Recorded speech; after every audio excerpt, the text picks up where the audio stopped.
जय श्री राम। साथियों, आज हम इस वीडियो के माध्यम से प्रभु श्री राम जी का मंदिर जो अयोध्या में बन के तैयार हो गया है, लगभग कुछ ही इसका इधर उधर का काम बाकी रह गया है। बाकी ये 22 जनवरी को ओपन हो जाएगा। साथियों, इसमें हम मंदिर से जुड़े हुए वो महत्वपूर्ण तथ्यों को डिस्कस करेंगे जो हमारे लिए जानना बहुत ही आवश्यक है। वास्तव में ये इतिहास का एक ऐसा पन्ना रहा है जो अनसुलझा रहा, जिसके द्वारा समाज में एक दूसरे संप्रदाय एक दूसरे से लड़ाई झगड़ा करते रहे।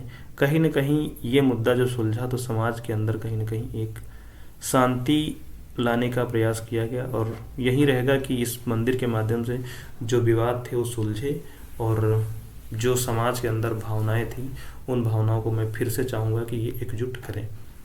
साथियों, अगर हमारे चैनल पर पहली बार हैं तो कृपया लाइक और सब्सक्राइब करें। अब हम स्टार्ट करते हैं कि राम मंदिर के इतिहास की कहानी क्या रही, इसका शुरुआत कब और कहां से की जानी चाहिए।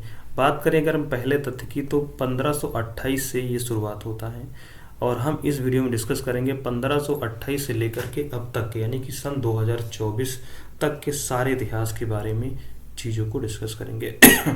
सबसे मेन इम्पॉर्टेंट जो उसमें पॉइंट है कि 9 नवंबर 2019 को 5 जजों की संवैधानिक जो बेंच थी उसने इस पे अपना निर्णय सुनाया था।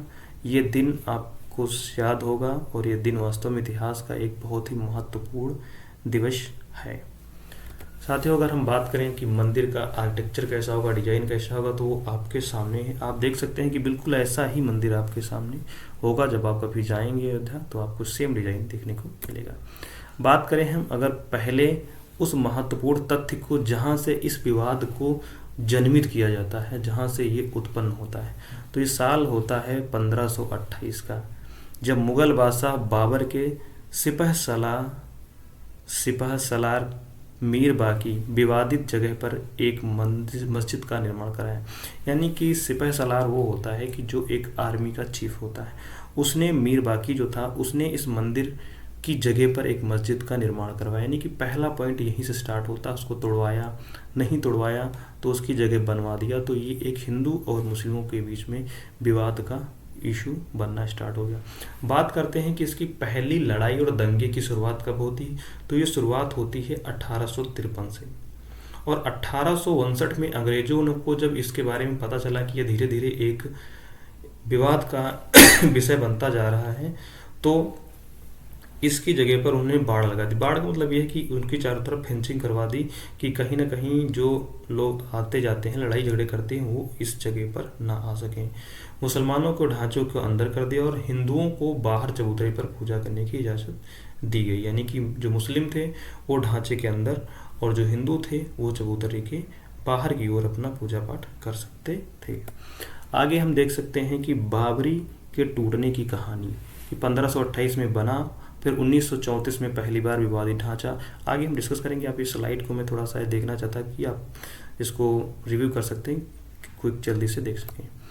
ये आप देख सकते हैं कि जब प्रभु श्री राम जी को टेंट में रखा गया था, ये तब की इमेज है कि किस प्रकार से उनको यहाँ पर स्थापित किया गया था और किस प्रकार से लोग आते जाते थे, पूजा पाठ करते थे। आप साइड में देख भी सकते हैं कि ये एक सिपाही खड़ा हुआ है जो कि इसकी सिक्योरिटी के लिए लगाया गया था। बात करते हैं अगले हम पॉइंट की कि सन 1949 की वो पहली एक कह सकता हूँ संवैधानिक लड़ाई, कॉन्स्टिट्यूशनल लड़ाई की शुरुआत होती है। कि असली विवाद शुरू कब होता है कि 23 दिसंबर 1949 को, जब प्रभु राम की मूर्तियां मस्जिद में पाई जाती हैं। यानी कि जो मस्जिद बनाई गई होती है, कि जब उसको एएसआई वालों ने सर्वे करते हैं तो उनको वहाँ पर प्रभु श्री राम की मूर्तियाँ मिलती हैं। तो इसमें मुस्लिम पक्ष का आरोप लगाया गया कि रातों रात ये मूर्तियाँ यहाँ पर रखी गई, ये मूर्तियाँ आई नहीं, ये मूर्तियाँ पहले से यहाँ पर नहीं थी, इनको चोरी छुपे रखा गया। फिर बाद में ये इशू जिला लेवल पे गया, फिर कोर्ट में गया, फिर आपसे दंगे होना स्टार्ट हुए, लड़ाई झगड़े स्टार्ट होना हो गए। फिर आगे हम एक पॉइंट की बात करेंगे कि जब ये कोर्ट में जाता है, तो पहली बार ये मुद्दा कोर्ट में जाता है सन 1950 में। 1950 में जब कोर्ट में जाता है तो यहाँ पर डिसीजन तो कुछ ना कुछ देना पड़ता है। क्यों? अगर डिसीजन ना दिया जाए तो दो पक्ष आपस में लड़ाई करेंगे, जो कि समाज के लिए अच्छा नहीं होगा। तो पहला पॉइंट ये होता है कि एक में रामलला की पूजा की इजाज़त, दूसरे विवादित ढांचे में भगवान राम की मूर्ति रखे रहने की इजाज़त मांगी गई। यानी कि सिविल कोर्ट में जब ये फैजाबाद के फैसला गया तो दो चीज़ें हिंदू पक्ष ने मांग की कि यहाँ पर प्रभु राम की जो पूजा पाठ का कार्यक्रम है वो हम करने की परमिशन चाहते हैं। दूसरी जो विवादित ढांचा है वहाँ हम मूर्ति स्थापित करने की बात करेंगे। फिर 1962 में निर्मोही अखाड़े ने तीसरी अर्जी दाखिल की कि कंस्ट्रक्शन की बात करता है कि हम यहाँ पर अपने नए मंदिर को बनाने का प्रयास करेंगे। आगे आप देख सकते हैं कार सेवा और आंदोलन की कहानी क्या रही, ये कैसा इशू मुद्दा रहा। इस पर कुछ खास मैं नहीं कहना चाहूँगा क्योंकि कार सेवा की कहानी कहीं ना कहीं पॉलिटिकल इशू बनने लगता, मैं इसमें आपको ना खुद खोल जाना चाहूँगा।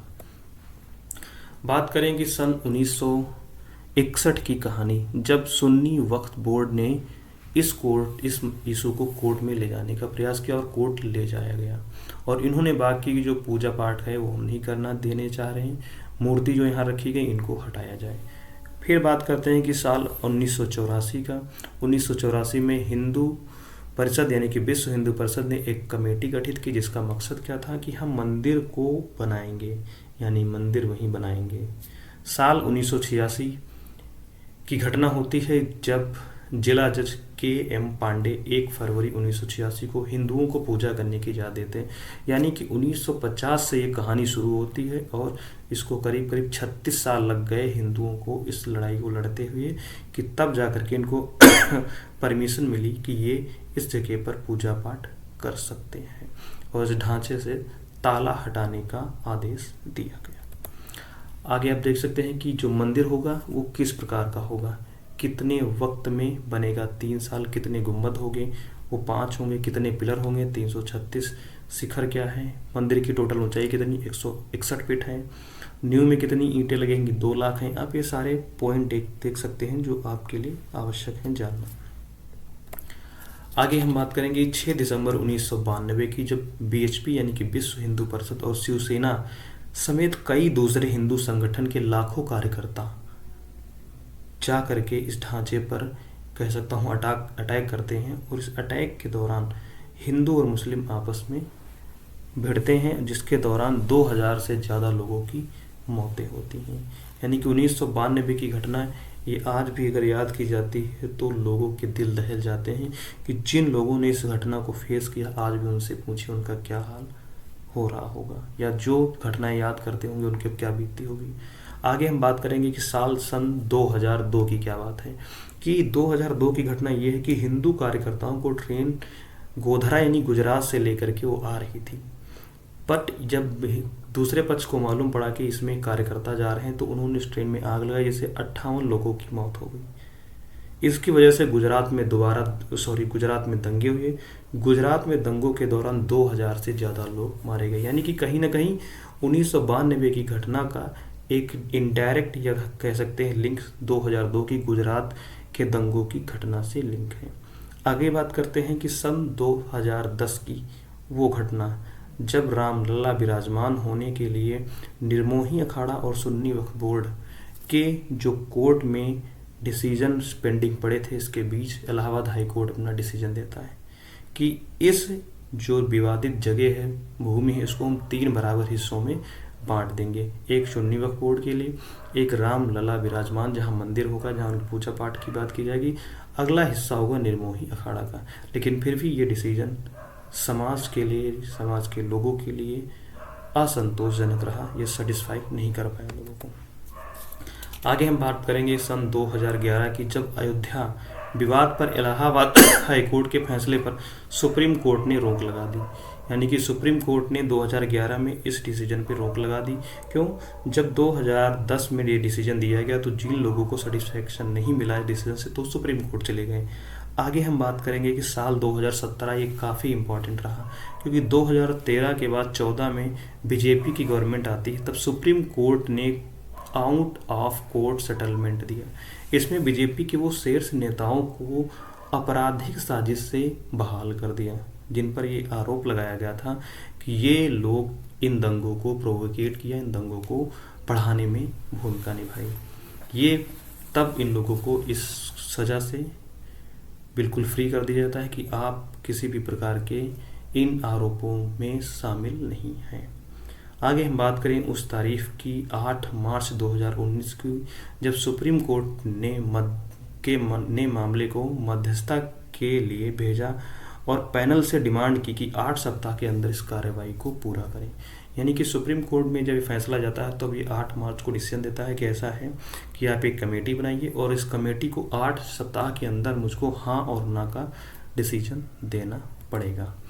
फिर 6 अगस्त 2019 को सुप्रीम कोर्ट में अयोध्या मामले की रोजाना सुनवाई शुरू हुई, यानी कि कंटिन्यू इसकी हियरिंग स्टार्ट चालू हो गई। फिर 16 अक्टूबर 2019 को अयोध्या मामले की सुनवाई पूरी हुई। सुप्रीम कोर्ट ने फैसला सुरक्षित रखा, यानी कि 16 अक्टूबर को ही डिसीजन क्लियर हो गया था कि हमको किसके पक्ष में निर्णय देना है। लेकिन 9 नवंबर 2019 को सुप्रीम कोर्ट की 5 जजों की जो बेंच थी उसने राम मंदिर के पक्ष में फैसला सुनाया और जो 2.77 एकड़ विवादित जमीन थी हिंदू पक्ष को मिली और जो मुस्लिम पक्ष था उसके लिए 5 एकड़ जमीन को दूसरी जगह मुहैया कराने का आदेश दिया गया। साथियों, जैसा कि हम देख सकते हैं कि 9 नवंबर 2019 के बाद सारा ये मामला सुलझ चुका था और क्या डिसीजन आया वो आपके सामने कि हिंदुओं पक्ष को 2.77 एकड़ जो ज़मीन वहाँ की टोटल थी वो उनको दी गई और मुस्लिम पक्ष को एक अलग ज़मीन दे दी गई। यानी कि इतने वर्षों से चला आ रहा ये मुद्दा 450 साल पुराना मुद्दा 1528 से 2019 तक चला आ रहा। आप समझ सकते हैं कि ये इतिहास के उन पुराने से पुराने केसों मुद्दों में से एक है। आगे हम बात करेंगे 25 मार्च सन 2019 की। तकरीबन 28 साल बाद रामलला टेंट से निकलकर फाइबर के मंदिर में शिफ्ट हुई, यानी कि जब मंदिर का कंस्ट्रक्शन स्टार्ट हुआ तो एक फाइबर के मंदिर में प्रभु श्री राम जी को शिफ्ट किया गया, यानी कि 28 साल तक टेंट में ही विराजमान है। फिर क्या होता है 5 अगस्त जब एक महत्वपूर्ण तिथि आती है, जब माननीय प्रधानमंत्री श्री नरेंद्र मोदी, आरएसएस संघ संचालक मोहन भागवत और उत्तर प्रदेश के यशस्वी माननीय मुख्यमंत्री योगी आदित्यनाथ जी और इनके अन्य साधु संत समाज ने के साथ मिल करके इस मंदिर की नींव रखी गई। इस मंदिर के पूजन कार्यक्रम का आगे का जो प्रोसेस था उसको बढ़ाया गया और इसी दिन राम मंदिर के भूमि पूजन का कार्यक्रम स्टार्ट हुआ और मंदिर का निर्माण पूरा हुआ। आज 22 जनवरी 2024 को इस मंदिर का कार्यक्रम पूरा हो जाएगा और इसी दिन मंदिर को ओपन किया जाएगा। साथियों, आगे हम मंदिर से कुछ जुड़े हुए उन रोचक तथ्यों को जानेंगे जो हमारे लिए जानना बहुत ही आवश्यक है। पहला पॉइंट ये है कि मंदिर के नीचे एक टाइम कैप्सूल रखा जाएगा। टाइम कैप्सूल का मतलब ये हो गया कि एक ऐसी डिवाइस होगी जो मंदिर के इतिहास के बारे में बताएगी कि अगर कभी मंदिर डिस्ट्रॉय भी हो जाएगा तो उस जमीन के करीब 2000 फीट के आसपास हमें लग रहा शायद ये रखे हैं उस टाइम कैप्सूल को, कि उस टाइम कैप्सूल से हमें पता चलेगा कि यहाँ पर कोई मंदिर था। और मंदिर की हर एक ईंटे पर प्रभु श्री राम जी का नाम लिखा है और इनको रामशिला भी कहा जाता है। 30 साल से वेट कर रही थी for the construction of temple. मंदिर निर्माण की पद्धति जो है ये प्राचीन मंदिर के नाम पर है, इसीलिए इसमें स्टील और लोहे का किसी भी प्रकार का प्रयोग नहीं किया गया है। और कर्नाटक के अंजनी नामक पहाड़ी से यहाँ की यान माना जाता है कि भगवान हनुमान जी की जन्मस्थली है, वहाँ से पत्थर लाए गए हैं। 2500 से अधिक स्थानों की मिट्टी एकत्रित करके मंदिर में लाएगी। 5वां फैक्ट। छठा ये है कि एक बार में सिर्फ 10,000 से अधिक श्रद्धालु इसको दर्शन कर सकते हैं। अयोध्या मंदिर के निर्माण के लिए दिलचस्प तथ्यों में से एक नींव का लेआउट है, जिसमें 2587 क्षेत्रों से आई पवित्र मिट्टी का उपयोग किया गया, जैसे झांसी, बिठूरी, यमुनोत्री, हल्दी घाटी, चित्तौड़गढ़। इस प्रकार के मेन जगहों से ये मिट्टी ला करके इसको इकट्ठा किया गया। साथियों, आज हम इस वीडियो में उन सारे महत्वपूर्ण बिंदुओं को डिस्कस किए जो हमारे लिए जानना आवश्यक है। और वीडियो अच्छा लगा हो तो कृपया करके लाइक सब्सक्राइब करें। तब तक के लिए आपसे विदा लेना चाहूँगा। Thank you. नमस्कार साथियों।